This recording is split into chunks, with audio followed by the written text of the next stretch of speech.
here tonight. I'm sure everybody knows what tomorrow is. Everybody here tonight is thankful and acting as such, living as such, right? Hopefully. And if we're not, hopefully we do better, right? We all have those times where we aren't thankful, and whether that's we're, just being selfish, or sometimes we're having a pity party, or any number of reasons we don't look at the blessings as blessings, and we're not grateful. So, things happen like that, and we just need to be encouraged and challenged to get back our proper focus. Think about things the way that we should, and be a grateful and thankful people for God's blessings on us. We are in Nehemiah chapter 4.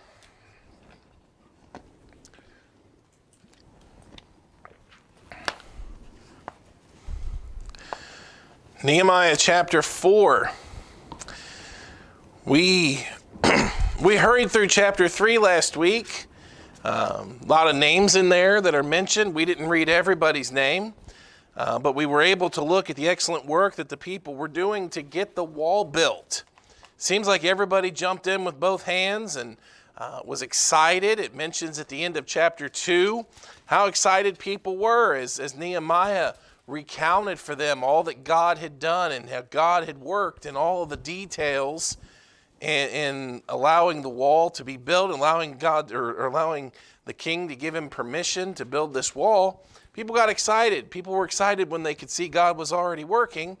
They jumped in. We looked at chapter 3 last week, and our theme was that work was for everyone, from those higher up to those that would be considered common folk, and men, women, parents, children. Everyone was excited, and everyone was in the work. Everybody needs to contribute to the work of the Lord. Okay? All the members of our church have an important role to play. Working, praying, contributing. Okay? The church isn't for people just to not do anything. We work. We're going to continue with the next portion tonight. And we're going to look at some opposition that they faced as they tried to work on this wall. So we're going to call tonight Building Through Discouragement. Nehemiah chapter 4, verse 1, it says, "But it came to pass that when Sanballat heard that we builded the wall, he was wroth, and took great indignation, and mocked the Jews." So number one, let's talk about mockery and ridicule. Well, we're introduced to Sanballat again. Remember from chapter 2, he's one of the bad guys in our story. He's one of the obnoxious ones that got mad when Nehemiah showed interest, when Nehemiah came with permission and letters from the king. He was upset, the Bible tells us, that anybody even cared to come and check on what was going on. When he hears, in verse 1 here, that the people are working and that they are building the wall, he gets mad. There's nothing that makes people more mad when they're not doing anything than to see other people doing something. That's just kind of how that works. That's the nature of people. When nobody's doing anything, everything's fine. People start working, somebody's bound to get upset about it. And we read in verse number 1 that he begins to mock. Let's look at some of the things he says. Verse 2, "He spake before his brethren and the army of Samaria and said, What do these feeble Jews? Will they fortify themselves? Will they sacrifice? Will they make an end in a day? Will they revive the stones out of the heaps of the rubbish which are burned?"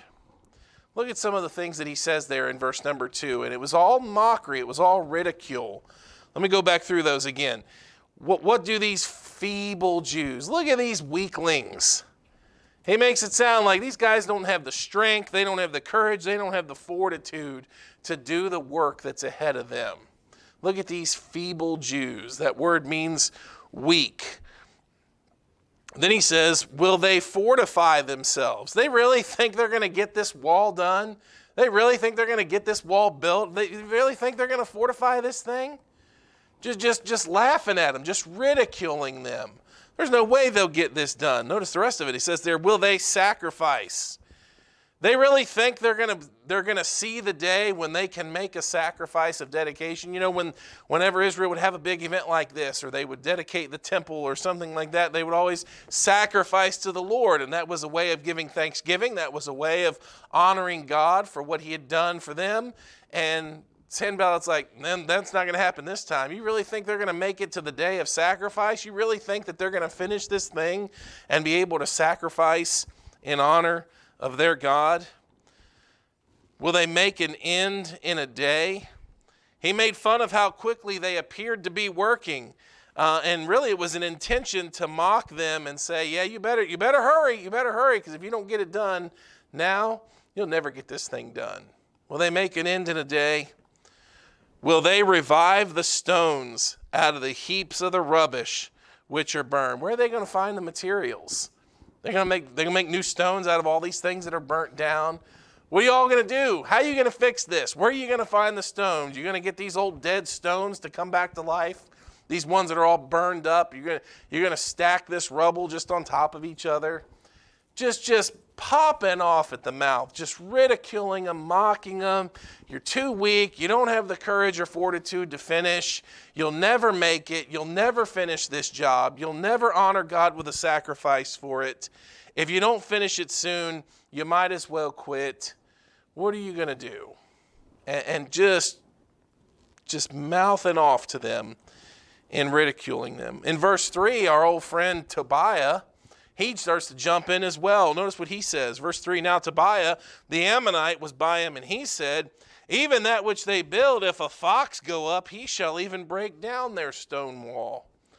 This wall is going to be so pathetic and so weak that a small critter, a little fox, is going to be able to break this thing down.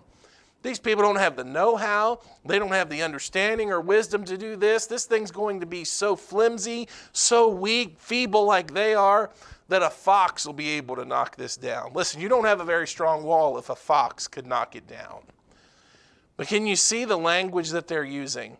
And you can see it through the way that they're insulting Israel, through the way that they're just running their mouths and mocking them and ridiculing them.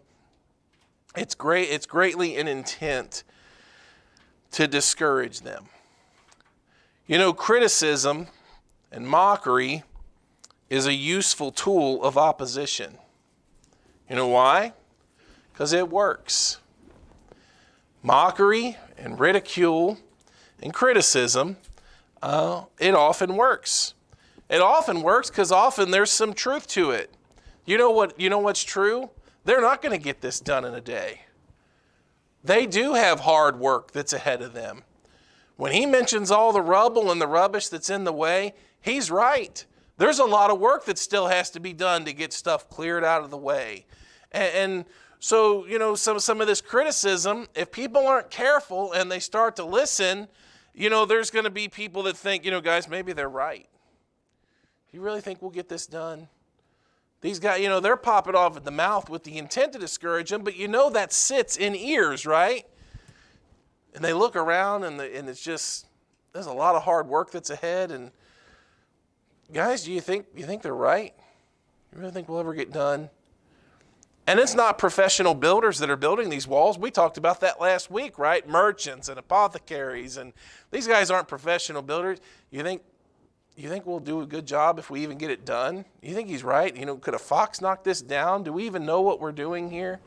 If you're not careful, things like criticism and mockery and ridicule can work. Discouraging remarks do eventually hit home. And listen, as the work settles and as, you know, you start to get to work and as the work becomes hard and as the initial excitement wears off, discouraging remarks start to hurt and they start to hit.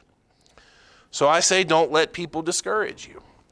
The devil would love to use discouragement as a tool to keep God's people from working, to keep people from putting forth more effort. He would love for us to believe that we'll never accomplish anything. He'd love for us to think that there's no use in trying. That he'd love for us to get down and think that all the hard work that we put forth isn't worth the effort and it won't be rewarded. Of course, we talked about that last week, that obviously the Lord sees our labor of love. No, we know that our work is not in vain in the Lord, the Bible tells us. When you're discouraged, though, it's hard to keep the right focus. And sometimes it's even hard to believe. Let me read a verse here in Exodus chapter 6. You know, early in the book of Exodus, we read about Moses being called by the Lord to lead the children of Israel out of Egypt. And I want you to notice this in Exodus chapter 6.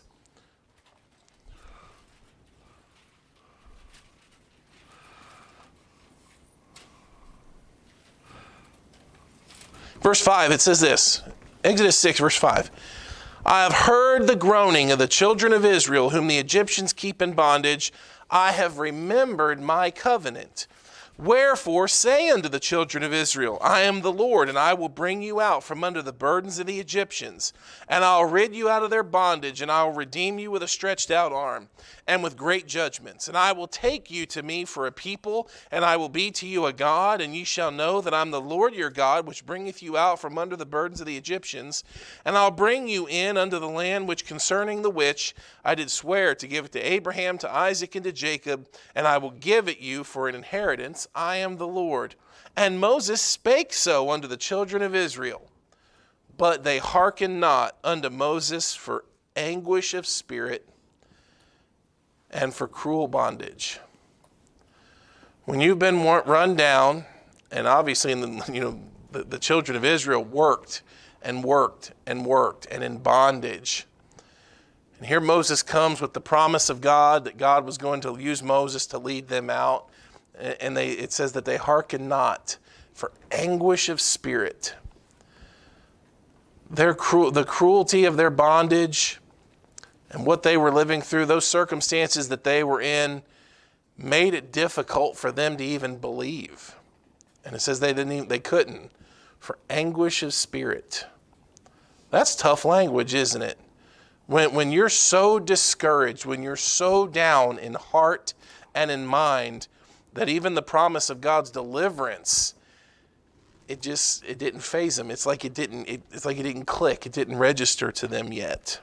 And they hearken not for anguish of spirit. So you see, when you're discouraged, not only is it hard to keep the right focus, it's often hard to keep believing.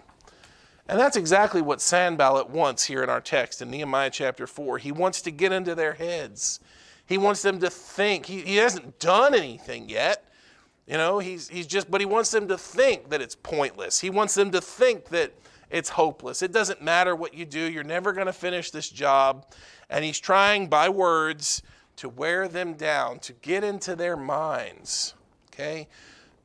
Don't be discouraged. Don't be discouraged. Don't let ridicule, don't let mockery keep you from engaging in a good work. Okay? Let's look at Nehemiah's response in verse number 4. What's the remedy? What's the remedy for all of that Sanballat and Tobiah were saying? Nehemiah chapter 4, verse 4, Hear, O our God, for we are despised. Nehemiah prayed.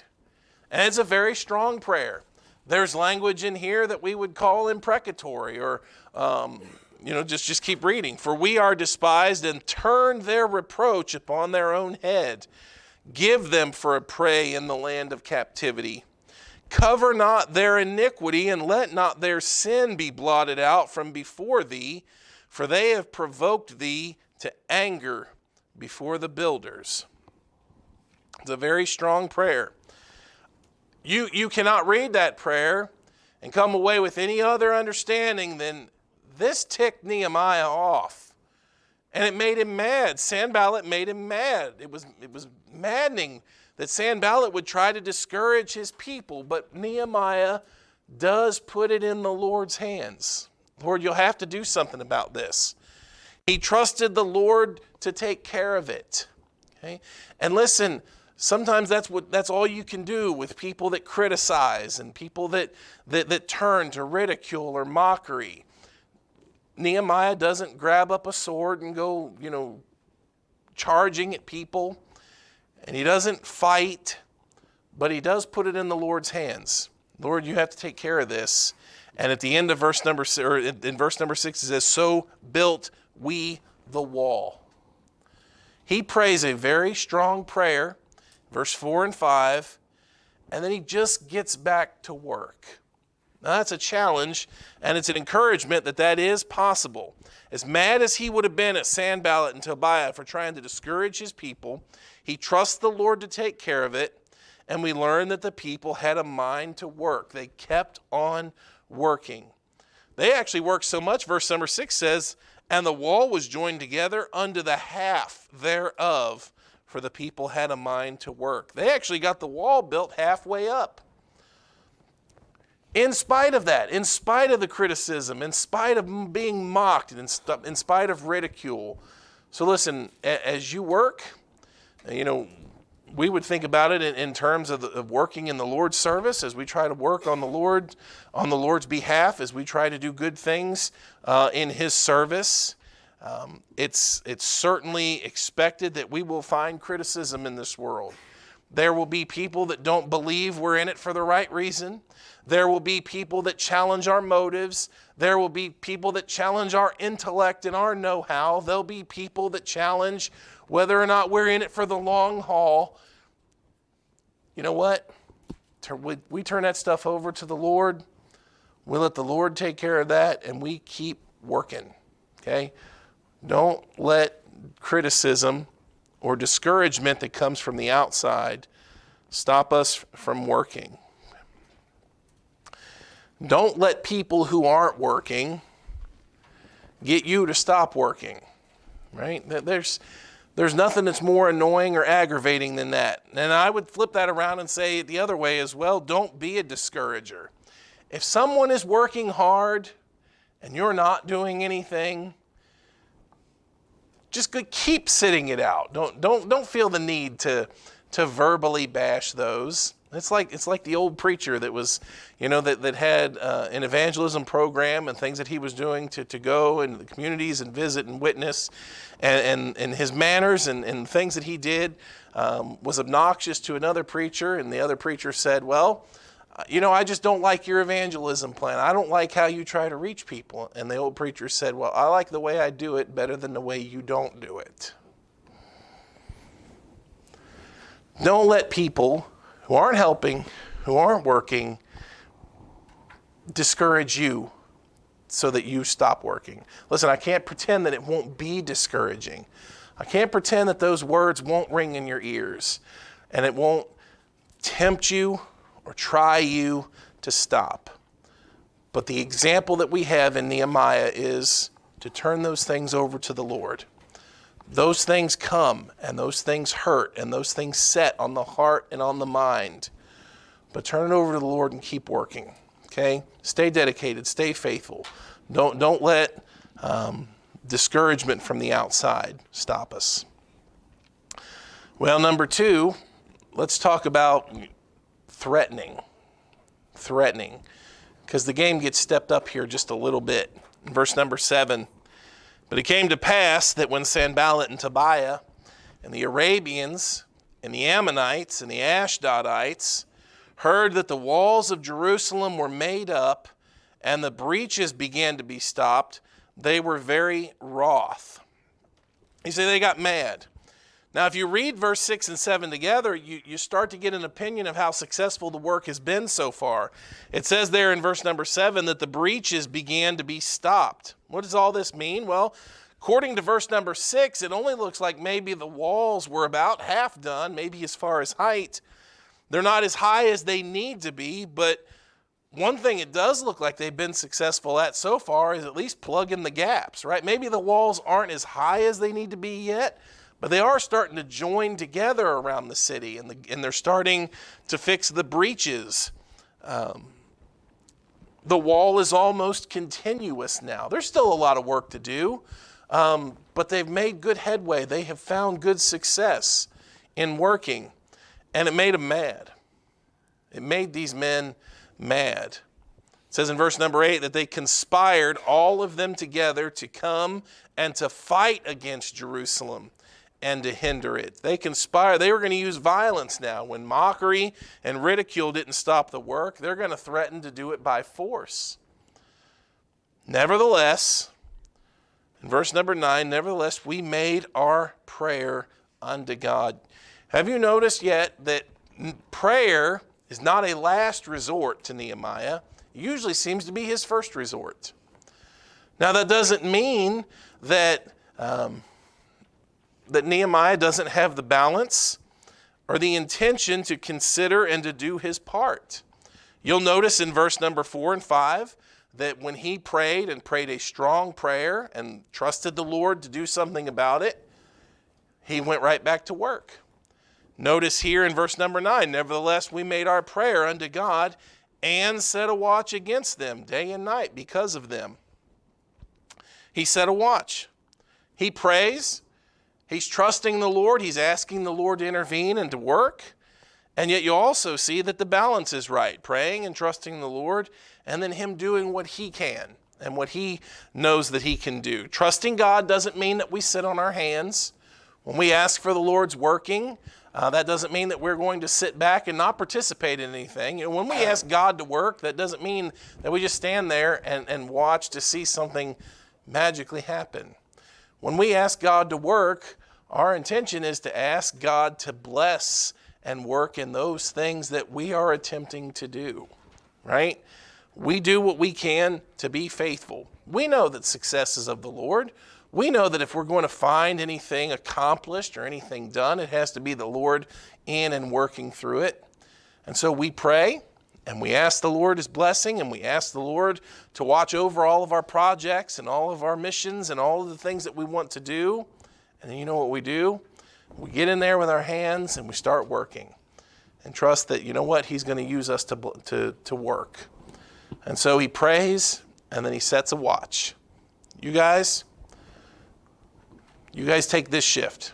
You guys watch for this enemy. And you guys take the next shift. And while we work, you watch. And while you work, we'll watch. And all the while, what's he doing? He's praying. He's trusting the Lord. But he's doing what he knows to do to be faithful and to keep working. All right? Verse number 10. Thirdly, I want to mention, what about internal discouragement? Verse number 10, it says, Judah said, the strength of the bearers of burdens is decayed, and there is much rubbish, so that we're not able to build the wall. And here some discouragement creeps in as reality sets in. Okay?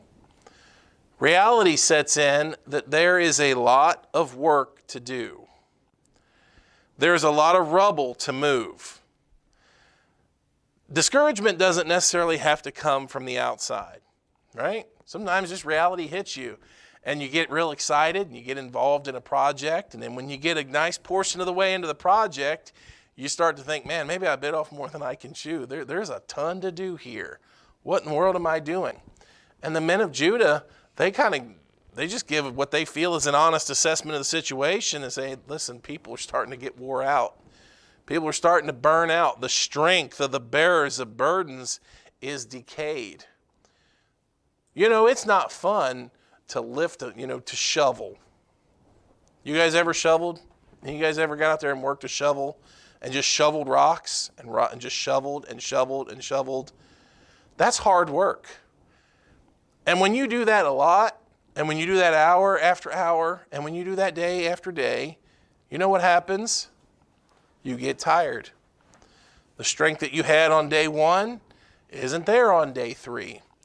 And he says the strength of the bearers of burdens is decayed, and there's much rubbish, so that we're not able to build the wall. And when reality sets in, and you realize, wow, there is still so much to do, you learn that sometimes the daily grind itself is enough to slow you down, to make you question yourself, to make you question the worth or the value of the project, and whether or not it'll ever amount to anything. You know, the life of faithfulness is indeed a daily grind. It's something that we got to work at. And it's not without its own discouragements. We are prone to being discouraged. Now, it can be something like this, where they've set out to do this work, okay? And unless you guys didn't think about this the first couple of lessons, if you thought that building a wall around an entire city was going to be easy, it's not. And the fact that people were really excited about it at the beginning, that doesn't mean that it was going to be easy. This was a lot of work to do. And the excitement has kind of started to wane a little bit. And the strength has started to wane. Now it can be something like this. This can be discouraging to people. You realize, or you start to think that maybe you've bit off more than you can chew. The amount of work that's ahead of you seems overwhelming. Discouragement can come in all other forms, right? Maybe it's something like you read in the book of Ezra, where comparison starts to set in. You know, in the book of Ezra, when they were rebuilding the temple, many of the old men, the Bible tells us, and we preached on it before, they began to get discouraged, and their discouragement was because when they looked at this new temple, it wasn't nearly as glorious as Solomon's temple. And we won't turn there, but you can read that in the book of Ezra, the book of Haggai, and you can read how men wailed and they cried and they were discouraged that this isn't what we used to have. And they were upset because the temple wasn't as big and it wasn't as glorious, and maybe some people started to look at the wall this way, and if you start to do that thing of comparison, that can be very, very discouraging. If you start thinking, well, I just don't know that we're going to be able to do as good a job as so-and-so. And I don't know if the end result is going to be nearly as successful or nearly as good as it used to be. And that can be discouraging. Discouragement can come in the form of memory. Memory of the past haunts you. Worries, regrets. Paul tells us in the book of Philippians to forget those things which are behind, to press forward, to press toward the mark of the high calling of God in Christ Jesus. In the book of Isaiah, chapter 43, and verse number 18, Isaiah 43 and verse 18, the Bible says this: "Remember ye not the former things, neither consider the things of old. Behold, I will do a new thing. Now it shall spring forth. Shall ye not know it? I will even make a way in the wilderness and rivers in the desert." But when the past comes calling and starts to haunt you and regret sets in, that can be discouraging. And sometimes discouragement just comes as we try to set and get a grasp on reality. And what do I mean by that? Well, reality hits the people here in Nehemiah, and it's something that we talk about. It's something we've talked about with our kids before. At the beginning, everything was exciting, and everybody was excited. It was something new. There was energy. And listen, it is hard to sustain that because that's not reality. When I say that it's a daily grind, I have to be honest with you. I cannot promise you that in the daily grind of life or in the daily grind of faithfulness or the daily grind of serving the Lord, I can't promise you that every day will be as exciting as the day before. And there are some folks that struggle with that. They struggle with the reality of that. And if it's not exciting, if it's not fun, and if it doesn't get better, and it doesn't get happier, and the next day's not as exciting as the previous day, they let that weigh on them. They let that discourage them. At the beginning, this was fun. This was exciting. People had a focus. People had a mindset of, man, we're going to build this wall. And yet as the grind set in, they're still building. They're still doing the work, but reality sets in. And you realize, you know what this is going to take? This is just going to take hard work and effort day after day after day after day. And now that some of the energy's gone, and now that some of the fun is gone, now becomes the test of the mettle, right? The test of the fortitude. Now that it's a daily grind of hard work and faithfulness, can we just continue to put forth that effort and work at it? Some days you're just holding on, and as it seems to be here in this passage, some days it felt like all they were doing was removing rubble out of the way. There were some times that it just felt like that was all they accomplished, was taking the little bits of stone from when the walls had been destroyed and burned down the first time and moving rubble out of the way. It's a lot more exciting to see walls going up, to see holes being patched, to see breaches being filled. That stuff's a lot more exciting than moving stones out of the way, than moving the rubble out of the way. But part of the process is moving the rubble off so that the foundations can be built back on, right? And this is where they have to learn that discouragement comes in many forms. It can come from outside, and honestly, sometimes the most worrisome discouragement can just come from inside. It can come from within.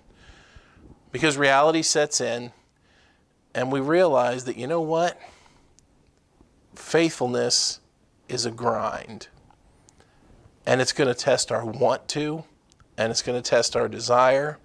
And every day is not going to be as exciting as the day before. And every day is not going to show as much progress as the day before.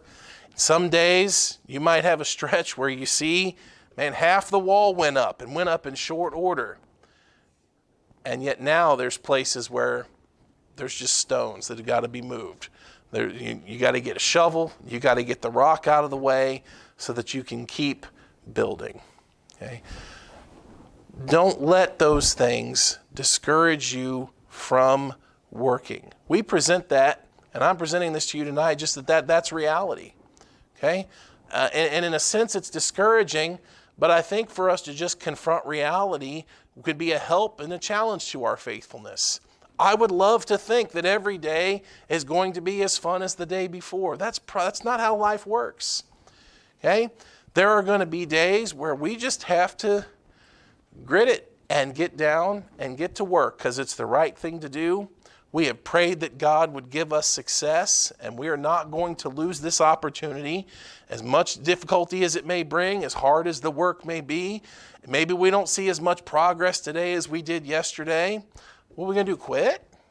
Are they just going to give up now? Are they going to quit once they've started to see the wall in places go half up and they've started to fix all these breaches? Are they going to quit now? And the work started, they're starting to see progress, and now they're getting just a little bit discouraged because the strength is starting to sap. And the energy and the excitement's not quite what it was a little bit before that. Keep working, okay? If tomorrow's not nearly as exciting as today is, keep working, okay? Do what's right. And if you don't see as much progress tomorrow as you did, there's going to be times in your mind that you think, oh, I didn't make any progress today. I must be moving backwards. I'm losing ground. No, that's not necessarily the case. Sometimes you got to clear rubble off the foundation so that you can keep building. And we learn that as a good example from Nehemiah and his men, to keep working no matter what the discouragement may be. If it's other people, if it's people that are ridiculing, if it's people that are criticizing, if it's people that are threatening, if it's people that want to see you stop, keep working. If it's internal, if it's getting out of your own mind, to keep working and just to follow a faithful daily grind. Just keep working. Let's keep serving the Lord. Let's keep building what He has in front of us to build, and just keep working hard. Okay? Don't let discouragement in any of its forms stop us. I can't pretend that those things aren't real.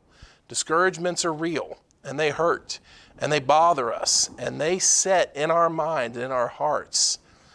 But if we stew on them too long, they threaten the real work. They threaten progress. And we don't want to stop. We want to be faithful to the Lord's calling. We want to serve Him faithfully in this world, what He has called us to do, as far as being a witness, for him, we want to be faithful in that. As far as building a work for the Lord here in this community, we want to try and be faithful to that. In our jobs, secularly, in our homes, in our schooling, all of the things that are before us have their lot of discouragements. But we can't stop, right? We can't just quit now. We have to keep working, right? Jasmine, you wouldn't want to think that, after your parents, like homeschooling, right? After they've schooled your 3 sisters, and you've got some time left, well, we're just going to quit now. You might think that, but what would that be, right? If like you get 3/4 of the way done and then you quit, it sounds really silly. It sounds silly when you kind of make comparisons like that. But if we're not careful, we have to realize we are prone to discouragements. And we are prone, if we don't see as much progress as we want, to throwing in the towel and quitting and moving on to something else. We let words from others, we let words that come in our own minds haunt us and tempt us to stop and not put forth the effort that we should every day. Don't let discouragement get you to stop. When those thoughts come in your mind, or those thoughts come from outside, Nehemiah has given us the excellent example to pray and turn those things over to the Lord as much as you possibly can and just get back to work. All right? All right. Why don't we all stand together tonight?